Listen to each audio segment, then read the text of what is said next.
আসসালামু আলাইকুম ওরহমতুল্লাহি ওবরাকাতুহ। দাওয়াত ও সদস্য সংগ্রহ মাসে দেশের সচেতন শিক্ষার্থীদের প্রতি আহ্বান। বিসমিল্লাহির রহমানির রহিম। প্রিয় বন্ধু, আমরা যখন থেকে বুঝতে শিখেছি, আমাদের সফলতার নানা গল্প শোনানো হয়েছে, জীবনে বড় হবার দীক্ষা দেওয়া হয়েছে। পরিবার, সমাজ ও শিক্ষা প্রতিষ্ঠান যেখান থেকেই সফলতার গল্প শিখেছি ও শুনেছি, সবাই পশ্চিমকে সামনে রেখে সফলতার মানদণ্ড নির্ধারণ করেছে। পশ্চিমের ইহজাগতিক সফল ব্যক্তিদেরকে আদর্শ হিসেবে আমাদের সামনে হাজির করা হয়েছে।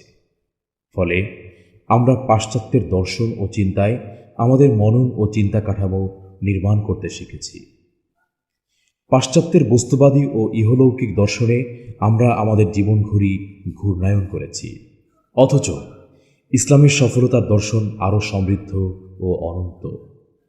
ইসলাম সফলতার দীক্ষা দেয় ইহকাল ও পরকালের সমন্বয়ে। ইসলাম যুগ জিজ্ঞাসাকে উপেক্ষা করে শুধু পরকালীন কল্যাণের কথা বলে সন্ন্যাসী হওয়ার দীক্ষা দেয় না, আবার পরকালকে উপেক্ষা করে শুধুই ইহকালকে প্রাধান্য দিয়ে নফসের পূজারী বানায় না। ইসলামের সফলতার মানদণ্ড ভারসাম্যপূর্ণ।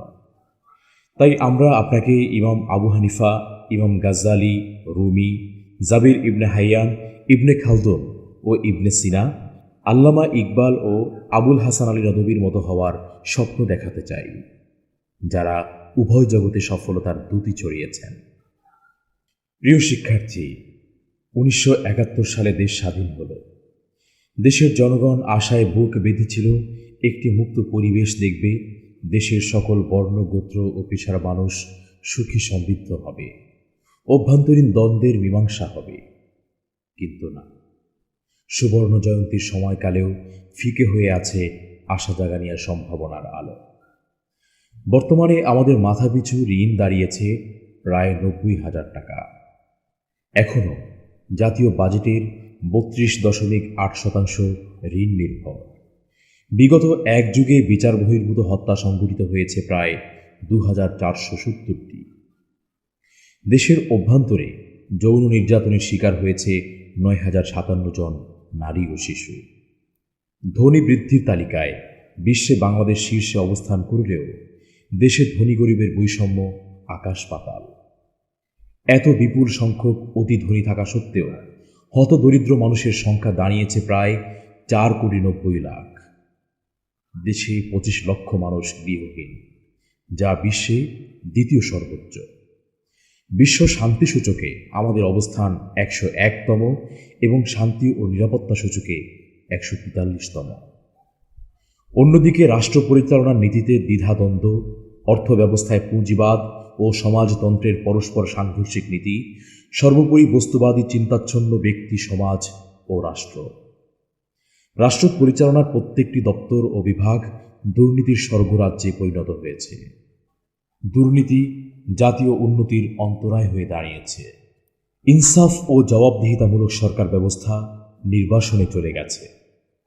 জনকল্যাণমূলক রাষ্ট্র, সামাজিক নিরাপত্তা ও ব্যক্তি অধিকারের নিশ্চয়তার কথা বলে জনগণের সাথে টালবাহানা করা হচ্ছে। সরকার ও বিরোধী দলগুলোর মধ্যে সম্পর্ক সহযোগিতাপূর্ণ না হয়ে সংঘাতপূর্ণ হয়ে দাঁড়িয়েছে। নিয়মিত কিংবা অনিয়মিত বিরোধীতে নির্বাচন হয়। নির্বাচিত প্রতিনিধিরা সরকার গঠন করেন, কিন্তু জনগণের আশার কোনো প্রতিফলন হয় না। যে প্রতিষ্ঠানগুলোর উপর দাঁড়িয়ে রাষ্ট্র সবল ও সাবালক হতে পারে, সেই প্রতিষ্ঠানগুলো হয়ে যাচ্ছে দুর্বল ও নাজুক। প্রিয় শহীদ, আমরা পৃথিবীকে দেখিয়েছিলাম আলোর পথ। অন্ধকারময় জগৎকে ন্যায়, নীতি, ইনসাফ ও সততার আলোতে করেছিলাম আলোকিত ও উদ্ভাসিত। জ্ঞান বিজ্ঞানের ঝর্ণাধারা প্রবাহিত করে পৃথিবীকে সাজিয়েছিলাম অপরূপ সাজে। কোরআনের জ্যোতি ছড়িয়ে জয় করেছিলাম বিশ্বকে। রোম, পারস্যের মসনদ, কিসরা ও কায়সারকে পদানত করে অর্জন করেছিলাম বিশ্ব নেতৃত্ব। শতাব্দী থেকে শতাব্দী বীরদর্পে শাসন করেছিলাম বিশ্বকে।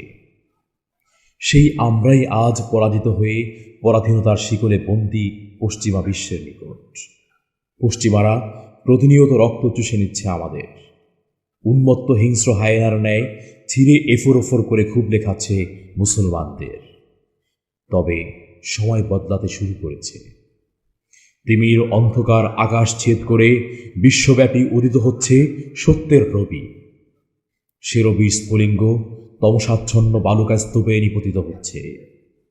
রবির কিরণ বিশ্বের প্রতিটি অন্ধকার অলিতে গলিতে প্রবেশ করতে শুরু করেছে। প্রিয় বন্ধু, বাংলাদেশের শিক্ষার্থীরা 3 ধারার শিক্ষা ব্যবস্থার সাথে পরিচিত।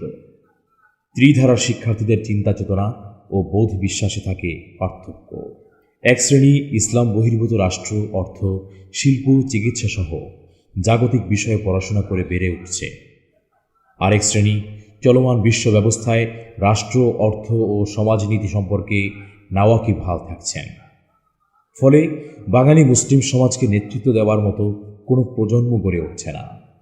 এর সমাধানে এমন এক যুগপথ নেতৃত্ব তৈরির পাঠশালা গঠন করা প্রয়োজন, যেখানে জাগতিক শিক্ষা ও ইসলামী শিক্ষার সমন্বয় থাকবে।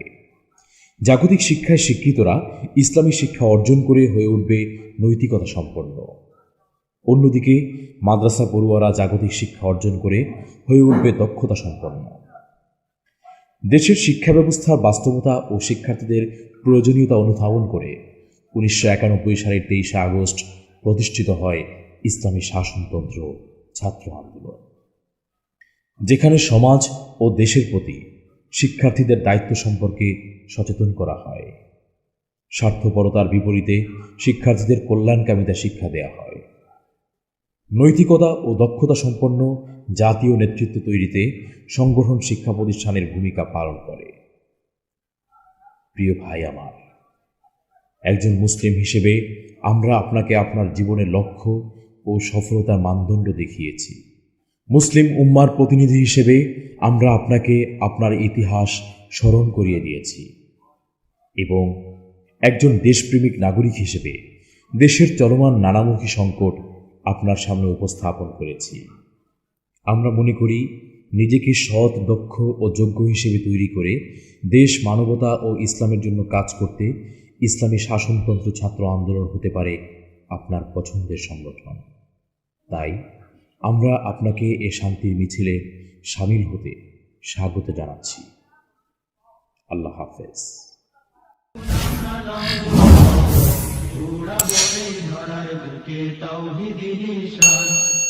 আমরা নবীন, আমরা তরুণ, আমরা